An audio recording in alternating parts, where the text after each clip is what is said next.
All right, we're here live from the Solana Creator House, and man, we got a star-studded guest that I've been following since I got into Web3 gaming. I actually, this is one of the guests that I get really excited for. Not only does he have a history in Web3 gaming, he has the success record as well in Web3 gaming to weather the storms that we've been through. I was literally just having a conversation with him, and it's like, it's been very smooth sailing in Web3 gaming since we came in, and he's like, oh, yeah. And so I got Michael Wagner from Star Atlas. Michael, give us a quick 30 seconds on who you are and what you're doing with Star Atlas. Well, Jorge, first of all, man, that's a whole lot of energy.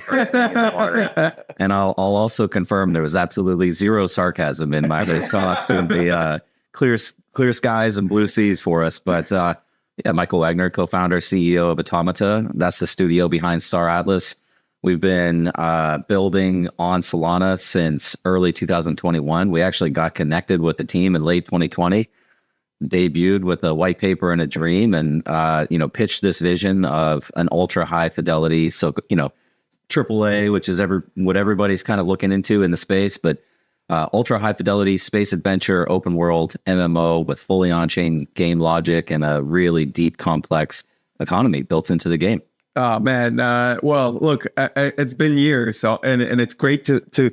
For me, when I came into Web3 gaming, the first thing that a lot of coming from a hedge fund as well, like a lot of the things that when we were saying, hey, this is a 10 to 15 year trajectory. Like we believe that Web3 gaming could take 10, 15 years because games take a long time to deliver.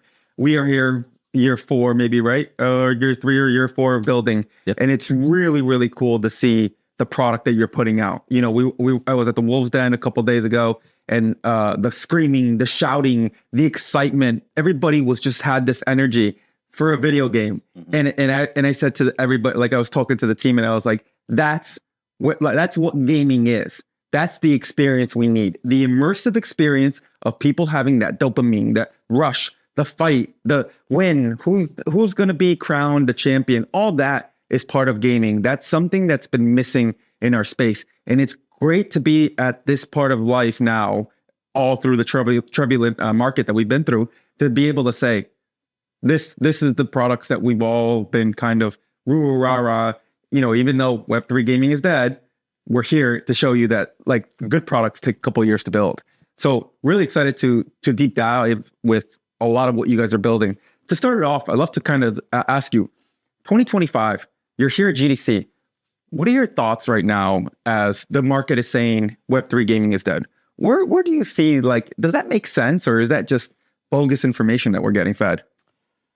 Well, we certainly don't believe the Web3 gaming is dead. I think you make a great point that high quality products, especially something of the caliber of what we're building, take more than a few years, a decade. If you're talking about some of the biggest studios building some of the most mainstream games, you're looking at 10 years plus. A Cyberpunk 2077, Bethesda Starfield came out last year. I'm kind of blurring the lines now, but it was either late 2023 or 2024. And Todd Howard is their CEO, and he said this is a game that's been in development for 30 years. And that's because they envisioned this product many decades ago, waited for the technology to arrive at a point where it would be feasible and capable for them to build this vision out to their specifications. And then it still took another 10 years. And that's with teams of, 1,000 people. And so these things do take a long time. You said you guys believe Web3 gaming is going to take 10 to 15 years to really reach mainstream. And I like to believe that's because that's when Star Atlas is going to be launching our V1 of our product. Joking, of course. But yeah, I mean, I think it's just a part of the general market cycle. Now, I've been through a bunch of these. I've been around since 2013. There's always the hype cycle, and then there's always the down cycle. Do you think that, like, if we had this magic 8-ball, let's just say, do you think that you would have done things differently if you knew how the evolution of Web3 gaming would have been? Are there things let's just say a token launch?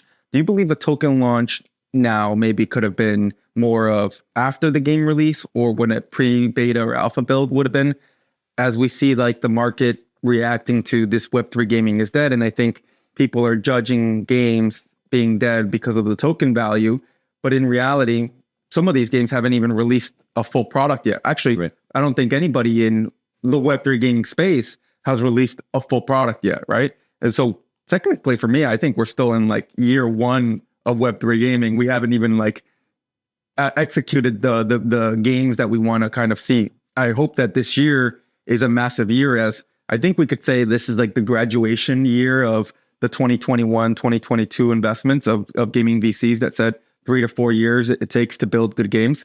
And so with that said, like, is there anything that you think that, hey, could have been done differently? Or you say, hey, I'm sure there is a lot, but anything on a actual structural mechanics of economies or game display or game loops within that? Well, I think it's a fair question to ask just with respect to what is the appropriate timing to release a token. Now, there's actually a lot of complexity underlying this. And I wouldn't necessarily say the right time is to wait for the final product necessarily for a couple of reasons. Now, first of all, if you are going to defer a token launch, I think we all know that releasing a token is part of a funding strategy for most of these game studios. And so the only viable path is, well, you sell NFTs and you do need some version or form of the game available to be able to do that successfully, I think. That can be part of your funding strategy. You can sell tokens, that can be part of it, or you go the VC route. Now, we have a grand vision for decentralization and player ownership of the Star Atlas IP and the Star Atlas metaverse over time.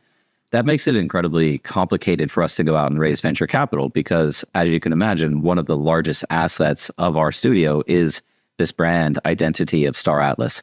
And so if I'm pitching a VC and looking to raise capital and give them equity in the company, and at the same time, I'm telling them I'm taking our biggest asset, I'm going to distribute this out to the community, well, that's a hard sell, right? Mm-hmm.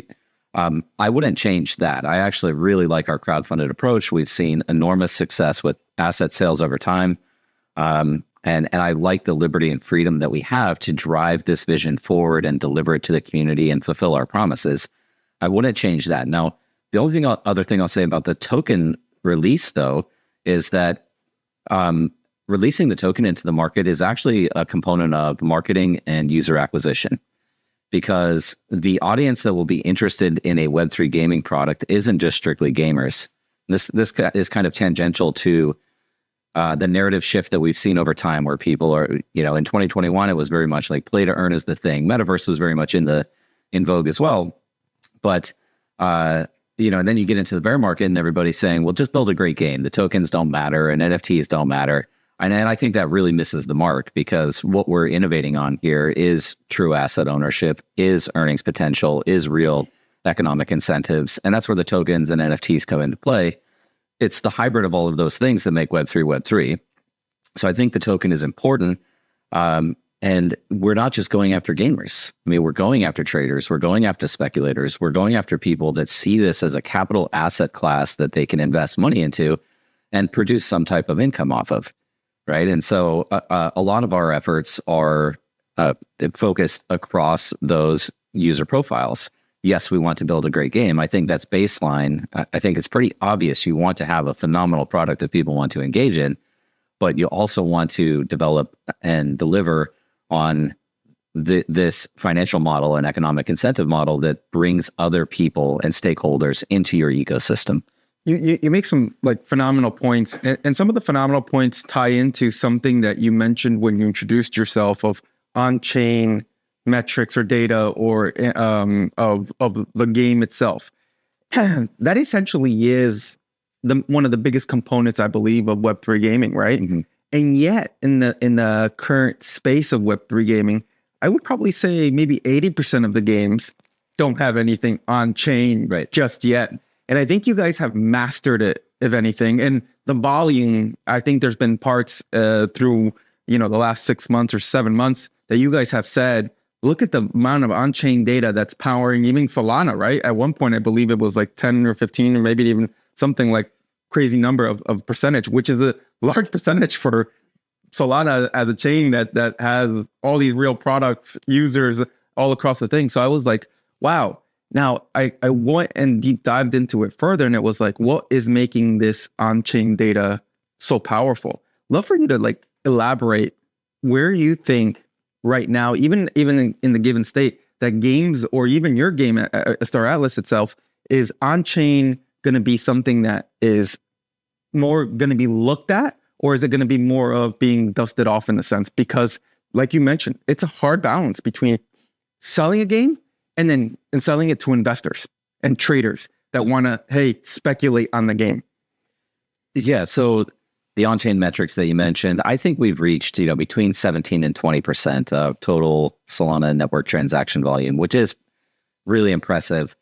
And we're not the first to build fully on-chain game logic. We're not the only studio to be building fully on-chain game logic, but I think nobody is doing it at the scale that we are. I do believe we are true pioneers in the architecture for our game logic that lives on Solana.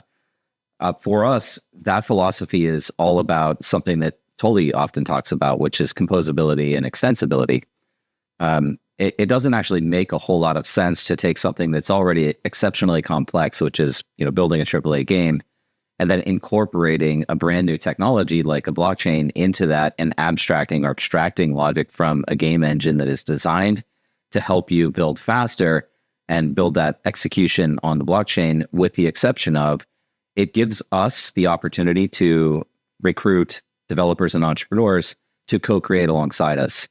I've often said that this is the way that we're building Star Atlas is analogous to the way that a layer one expands its protocol. Solana is running hackathons and game jams to recruit developers to build applications, which helps bring new users into the network. And you have this flywheel effect where we've seen the exceptional growth of Solana over time as a result of all of their efforts. Well, we want to do the same thing in Star Atlas. It is an extremely ambitious vision. We've been accused of that a lot, and it's true. But the way that we get to the end goal faster is by saying, here is a set of tools that you can use as a builder to help build alongside us. And we want to encourage that. We want to motivate that. We want them to commercialize their applications, monetize it, and we want people to innovate. And we've seen a tremendous amount of that across both our IP policy, where people can use the Star Atlas brand and create apparel companies, for example. Gallia Merchants is a demonstration of this. And then also on our build tools, where it's SDKs, APIs, program libraries, IDLs, documentation, and people are building out tools right now that directly interact with all of our game systems. And I would say across one or two of these programs, actually I'll name three. One of them is Sly Tools, as Shadow Loyal was a guild. The other one's called Atom, and the last one is Evi, which is a developer that started building out dashboards for ETH. But across these applications, they probably have 90 to 95% of the Star Atlas user base interacting with their programs as well, because they provide efficiency and automation and tools that and data analytics that let our players maximize profitability, for example, or maximize their strategy on how they want to play. And I think this is incredibly cool, incredibly powerful. And again, it's how we get to the end state faster. You weren't kidding when you said pioneer. I mean, like, I believe that everything you just mentioned, you are a pioneer also for establishing some of the basics infrastructures, or more than basic infrastructures within games on how to operate. Because, I mean, I've been around in the space for quite some time, and I've worked with a lot of game developers, and the amount of time that it takes to actually build on the blockchain and build the mechanics that are needed rather than build on the game itself, it's almost like a 50-50 balance sometimes. And I'm just like, man, like I feel like gaming in Web3 is almost at a disadvantage when I look at like comparing Web2 gaming, where they're just building strictly the game development of the game, rather where we're building game development and infrastructure at the same time. And it's really, really cool to hear like where it's progressed and what tools are available. And I don't know if you mentioned the ambitious program. I actually think it's it's less than ambitious, more of, hey, opening the doors to other game developers within the ecosystem to say, hey, like, not only can you build with Star Atlas, and I don't know who wouldn't want to build. I mean, if you're an OG and already have, like we just mentioned, 72% of the data, like all this mechanics that for me, I would say, I need to affiliate. I need to go make sure that I'm working with Star Atlas. It's really cool to hear how it has evolved and where you are today. Going into today, like, it's 2025. We saw the game portion of the game release. What does 2025 look like for you? And is there a hurdle that you're kind of right now in your head of like, man, this is one that like might be receptive or not receptive on a game standpoint? We've just continued to build as aggressively as possible since inception, and I think we've demonstrated that we have the ability to execute at the highest level. I've never been more optimistic about where we're at than right now, especially from the development perspective.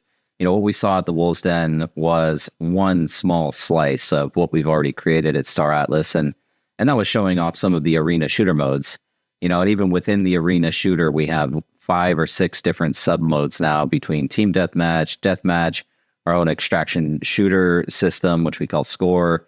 We added gun game to that. We're adding something actually today where we have a patch coming out, something called Zones. And so these are all just different styles of arena shooter that people can engage in. We're bringing our multiplayer dedicated servers online pretty soon. And I think that is incredibly promising to be able to get user adoption, but then also get that retention and get people playing consistently. But beyond that, we have our racing modes, hover racing, both combat and time trial racing. We have space exploration with Gallia just in a single player format. We have our fleet command, which is bringing all of the Sage game logic, the on-chain economy, the play to earn, bringing that into Unreal Engine 5. And then some training modes, gunplay trainer against bots and a dogfighting arena against bots. So that's where we are right now. The rest of the year, we're just going to continue enhancing that with things like MMO progression systems where you can earn XP and you can level up. There's one big feature that I'm not going to share, but I'm really excited, which is a target. It's not recorded. Don't worry. This isn't a live stream. This is recorded. Oh, we're just chatting. Just don't mind the lights. But no, man, I like, wow. First of all, like, congrats, right? I mean, I don't think sometimes people give enough congrats to a lot of founders in the space, because I think like it's definitely a rocky road to discover a lot of what you're saying as well as a game developer and as a founder of like how some of this stuff integrates. I mean, just working with a lot of game devs, I even get asked, they even ask me, hey, Jorge, is there like this off the shelf MMO progression? And I'm like, like, I'm a marketer. Like, he's like, yeah, but can you go ask around? And then I go ask around and they're like, yeah, no, yes, it's like not really like off the shelf. And they're like, there's a lot of things that we still have to build on our own. But I'll say this, with what you said, sounds like a massive year ahead. Where are you on a marketing standpoint or a user acquisition standpoint that you're saying, hey, I'd love to now also maybe go to the Epic, the Steam, do ads, user acquisition in Web2, esports and all that stuff. Do you guys see that like this year being something you guys want to start like getting maybe feedback from gamers? I mean, yes, you're getting feedback probably from the Web3 gamers, and maybe a little too honest of a feedback, but it is what it is. You see the next chapter of all this also venturing into the Web2 space? Or not yet? Eventually. It's hard to say if that's going to happen this year. I've kind of had my foot feathering the throttle with respect to marketing, because we really do want to make sure that when we make that impression, in particular with a Web2 audience, that we have the game in a state where it will lead to retention. I think that's probably a mistake that some people make is everybody talks about how do we get the mainstream gamer into crypto, but the games aren't really ready for that yet. And so, sure, you can bring that audience in and expose them to what you're creating, but in most cases, they want a final polished product. Now, I don't intend to wait for us to get to a complete V1 with every single one of our career paths and gameplay loops and mechanics to come out. But we do need things like the dedicated multiplayer servers, for example, where if somebody wants to come in and play at any time of the day, there's a lobby ready with players and they can get into a match. Like that is a hard requirement. For an MMO, which I'm a big MMO player, or I have been my whole life. I mean, the biggest dopamine loop in that is earning XP, leveling up. You get a huge dopamine hit from leveling up. And then in our case, we extend that out with skill trees. So you're getting these points. So you get a psychological reward on top of any kind of financial or economic rewards. And you're able to assign those out and specialize your character There's a level of nuance down in these game systems that are important, though, to continue to retain the attention of the end user. And so if you go out too early, they might get exposed to the game, they're going to get bored, and then they're going to go find something else. So we're looking at Web 2, we're looking at our progress through this year. I think that there's definitely some possibility that we reach game system state where it's reasonable for us to go for a wider audience. But I also love the crypto audience. So we have some of the brightest, most intelligent, savvy players that I've ever been exposed to. And they have partially a financial mindset, but they also understand the roadmap for us and the vision, the long-term vision for the project. I think you hit on a really cool point there at the end, right? As a marketing guy, I work on case studies all the time to figure out what's working, what's not. One of the case studies that we worked on was how Star Atlas formed these guilds that are, true aficionados of what you guys are building. I mean, like, those guys are like, I've talked, I've gotten to work also, and prior to this with gaming platforms that have worked very closely with Star Atlas guilds. And it was always really, really cool to see how much of a belief, but also how much enthusiasm they had behind the game. And if you talk to them, they would always say, yeah, this is like 4 or 5 years out. And to have something 4 or 5 years out and still have that, like, man, I'm so excited for it, counting down the days. I think that, to me, that's something that not many games have been able to capture communities in the right way and build in public, work with them. And like you're saying right now, it's like, the love that you have for them. I think that's just itself like something that building Web3 gaming should be almost a staple. And it's really cool to say. So where do you see like that now with where you are? How are you working with the guilds today? And what's the mechanics that you guys are seeing and exploring? Is it more of just open feedback from a playtester? Or is it also that you hearing these guilds wanting to build, as you kind of already mentioned, some of them have been building some sort of infrastructure products for you guys. Mm-hmm. And is it evolving, or is it is there another chapter that you're excited about working with guilds that are going to bring a lot more value to Star Atlas? We have a lot of work to do still on guild organization within the game itself. So I do want to mention, by the way, how savvy these players are. And I say this with pride and a little bit of embarrassment, but a lot of these players know more about the detail and nuance of the game than I do. I mean, I am looking at this from a comprehensive high level. I need to understand how everything is working. But these guys are just down in the detail and into the weeds on like every single game system. I'm sure that my game assets that I have engaged in Sage right now are suboptimal in how they're performing, But back to the question about Michael might need a guild to come manage his assets. If anyone's recruiting, please let me know. But we still have a lot of work to do on the guild systems. We have released so far just what we call the DAC platform. So we use the nomenclature of decentralized autonomous corporations in Star Atlas, which is a little spin on DAOs, but also kind of a play off of EVE Online's corporation model for guilds. And so guilds can register right now. They can promote themselves. They can recruit. They can set tags based on their style of gameplay, who they're looking for, what faction they want to operate in, or if they're multi-faction. But and we've seen most of the current guilds go register through that platform. But before a guild becomes really impactful, you do need those game loops online. And one of those that we have coming this year is combat and real territory control coming out. And that's one of the core pillars of Star Atlas in the near term, but also part of the big vision is space exploration, but also territorial control and conquest. And so being able to establish new boundaries of your faction based off the actions that you're taking in the game.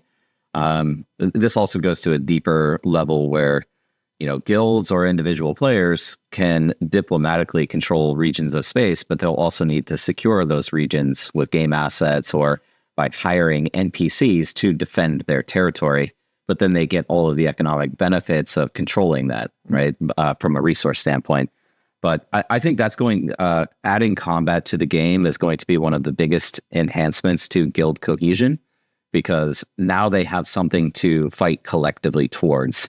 Let's organize a game night and go out and take over sector MRZ 17 or something like that, right? Yep. And so right now, the game is very much individualistic in the sense that there's not a whole lot of way to collaborate with another player. There's no group objective. It's collecting resources, it's crafting items, it's on a holistic level across a faction, it's upgrading star bases and earning Atlas as a result of that. But there's no real reason for you and me to jump into a voice chat and say, let's go do this thing tonight, and have some fun doing it. Yeah, no, that's awesome. I mean, like I said, I think it's to me, it's just incredible to be here and say like, hey, where we are on the state of the game. To know that again, we're only year 3 or whatever it is, maybe even less. I don't know. So where do you see now, like 2025? We mentioned the game. You mentioned where things are going to be progressively. How are you now seeing the ecosystem of Web3? Solana, just went through its high. Solana now is got marketing, right? So I'm excited, that we're going to be able to. We are too, by the way. I'm excited that we're going to be able to work even closer. But, where do you see kind of now the next step for Web3 to be evolving? We've seen most banks offering crypto. We've seen, ETFs. Is there anything on your, as a, founder and a game founder, that on a market talk would say that you're going to be looking forward to as well to help keep building what you're building? Well, I mentioned I've been in crypto since 2013.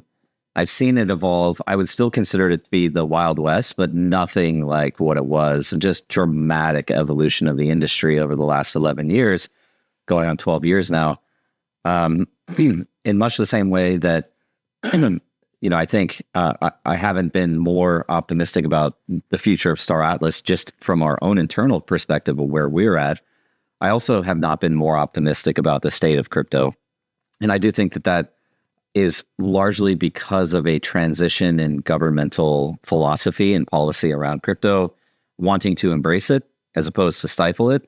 We kind of saw the reign of Gary Gensler and the impact that had. And it through those years, I mean, we've always operated ethically and kind of within the framework and guidelines that were available to us. But at the same time, we've been in a gray area for that entire time as well. And so, we're making best effort to do the right thing for all of the users and all of the stakeholders of Star Atlas. But I think we're finally getting to a point where regulation's a bad word. Nobody really likes regulation. But those are the guidelines now that we can say, hey, we've done this thing. We know we're legitimate. We know we're not going to get in trouble. And that gives you a lot of confidence as a founder or a company owner to not have to be concerned about getting sued by the government, for example. And just on top of that, I think, so seeing a shift in government policy around crypto, which also gives confidence to the market at large. So institutions coming in and buying Bitcoin and other cryptos, strategic Bitcoin reserve. I think companies adding crypto assets to their treasuries. And I do think that the potential is very real for nation states to even come in and buy crypto. And so it's just more of a general acceptance and a better sense of credibility and legitimacy to the entire industry, which gives a lot of comfort and confidence for new people to come in and participate. And I'll make a final point here, which is I've never considered myself a cypherpunk, but I do strongly believe in a lot of the principles that crypto has espoused over time and that ideology, which is decentralization, permissionless systems, censorship-resistant systems. I hope we don't lose that as we navigate into this brave new world that is broader crypto acceptance. Yeah, you're making me laugh here because I coming from working in the finance industry to coming to work what I do here, I get still the text messages of like, you sure you don't want to come back? Like, you sure you don't want to come back? Because for a long time, crypto was just looked really bad. And now I finally could be like, hey, man, do you see what's happening? Like, this is the conviction I had. This is why I left there to come here. And so it's really cool to see how much it's evolved in a very short span. I mean, like I would say the last 100 days has been just holy moly. Like this is catching massive wildfire, like it's like someone threw gasoline on it, and we're hearing all this news about countries, companies, ETFs, everything getting. It's really cool to see the market evolving, and I'm excited for it because what I always say to people, history repeats itself in many ways. And like I mentioned to you, banking and accepting crypto, and now that every bank offers crypto, I believe that will also translate to gaming, as Web2 gaming publishers, developers have been looking at Web3 gaming for quite some time, have not known how to enter it, or have not known or have seen yet how Web3 gaming actually is going to work, how the blockchain actually empowers games or the experience. And I believe that as we're seeing Sony, we're seeing, Xbox with patents, we're seeing a lot of it already. That same kind of chatter and jitters that we got back in 2017 when banks were even saying, hey, we're exploring it, and all the speculation started kicking in. We're now seeing that for Web3 gaming, like the bigger players to come in. And as a game founder, and you're saying all this, I'm more bullish now, even more, because I think they're going to finally see what this space is actually building once this graduation year of games maybe release, and say, wow, like that's actually really cool. Like, how do we take the marketplace, and it's just the marketplace, and put it on the blockchain? How do we maybe now take the rewards, the XP, all this stuff that we were just mentioning, and put that on the blockchain and reward gamers, give gamers more power? I think that all these things will be dissected internally within their boards and said, hey, let's adopt some of this blockchain stuff. There's something there. Well, first of all, your story about the ex-employers or partners in the finance just reminds me of the meme that comes out around Thanksgiving every year, which is, how's our little crypto trader doing? It's like that, though. It really is. But, I think that's it's definitely potential for, again, broader acceptance just as a result of where we are. I think this is the calm before the storm. To your point, history doesn't repeat itself, but it does rhyme. We've seen these cycles time and time again. And just to be honest, I mean, markets are always manipulated from a psychological standpoint or from an actual technical standpoint. And, the people that are looking to maximally extract from ecosystems like crypto want people to be scared right now. They want people to sell their tokens to them so that they have the upside. They're looking for that liquidity. They're looking to buy that liquidity in size. So who's to say where we are in the cycle? But if you do look back at the past three, I mean, we're right on track for an incredible Q3, Q4 this year, some type of blow off top.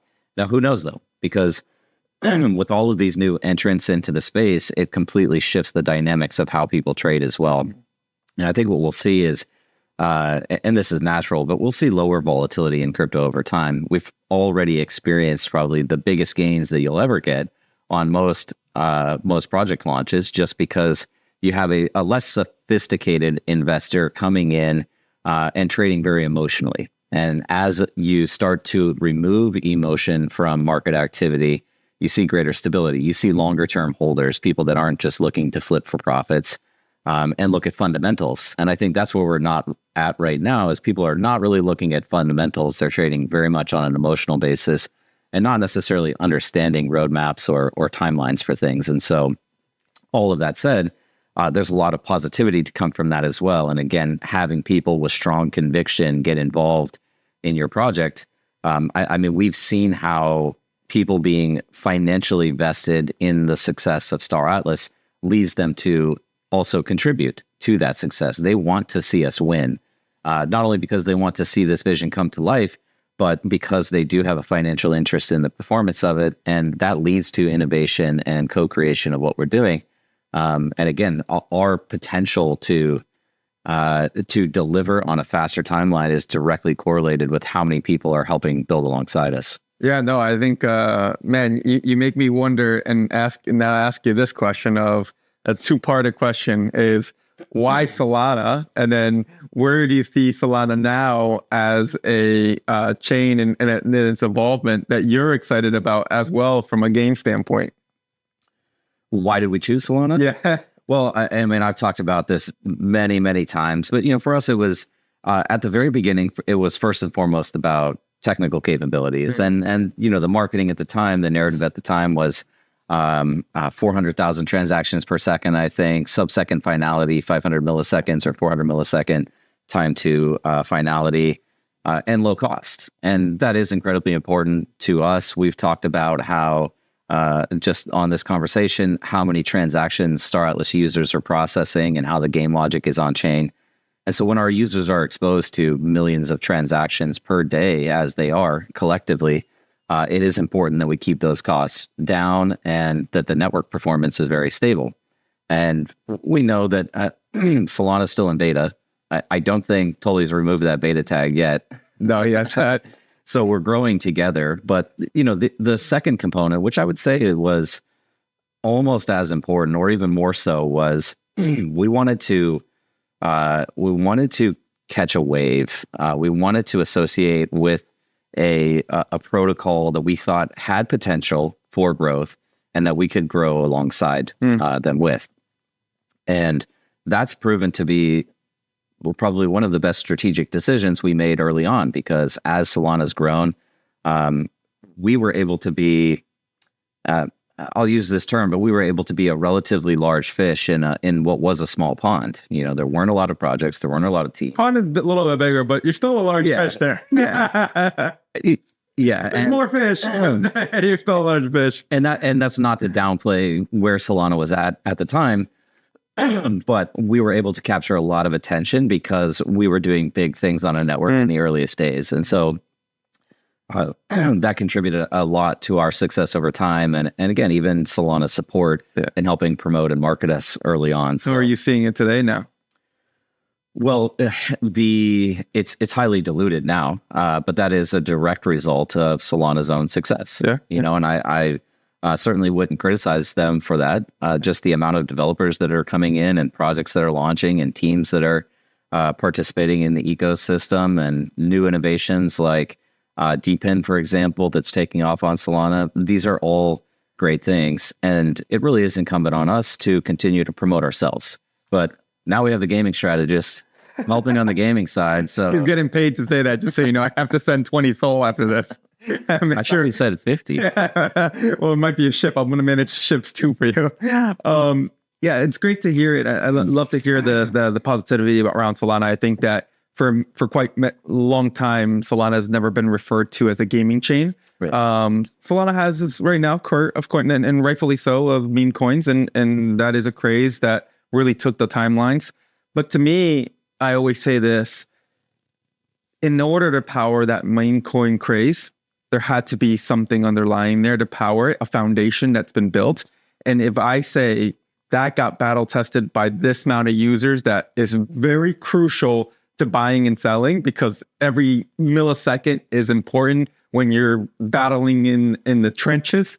I want to be on that product for what we're building, because that means, man, the execution, the level of execution that takes is, to me, what will represent what Web3 gaming will have to make sure that in game, while you're literally instantly battling or whatever, winning, whatever, it has to be something that's instantly to be able to capture where you are in games. So for me, that transactions, the speed, the data, the cost, all that stuff will factor in. And for me, it's like, it's a no-brainer. Like, I don't care. You could call me the meme coins, whatever it is, but those are the people that I needed to make sure that this product is battle tested and ready for what we're going to experience in the next coming years.